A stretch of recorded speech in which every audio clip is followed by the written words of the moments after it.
వివాహేతర సంబంధాలపై ఢిల్లీ హైకోర్టు సంచలన వ్యాఖ్యలు చేసింది. వివాహేతర సంబంధం నేరం కాదని తేల్చి చెప్పింది. అది నైతికతకు సంబంధించిన అంశమని వ్యాఖ్యానించింది.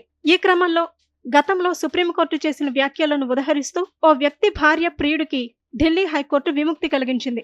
ఈ కేసుకు సంబంధించిన వివరాల ప్రకారం తన భార్య మరో వ్యక్తితో వివాహేతర సంబంధం పెట్టుకుందని, ఓ హోటల్లో వారిద్దరూ దగ్గరయ్యారని మహిళ భర్త ఆరోపిస్తూ కోర్టుకెక్కాడు.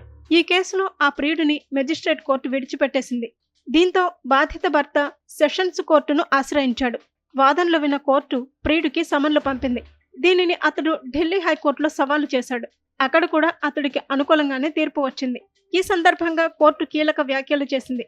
భార్యను భర్త ఆస్తిగా పరిగణించే మహాభారత కాలం నాటి భావజాలానికి కాలం చెల్లిందని పేర్కొంది.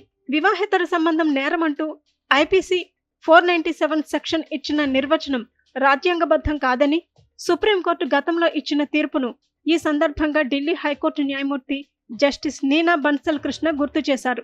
వివాహేతర సంబంధం నైతికతకు సంబంధించిన అంశమని, దానిని నేరంగా చూడటం సరికాదని స్పష్టం చేశారు.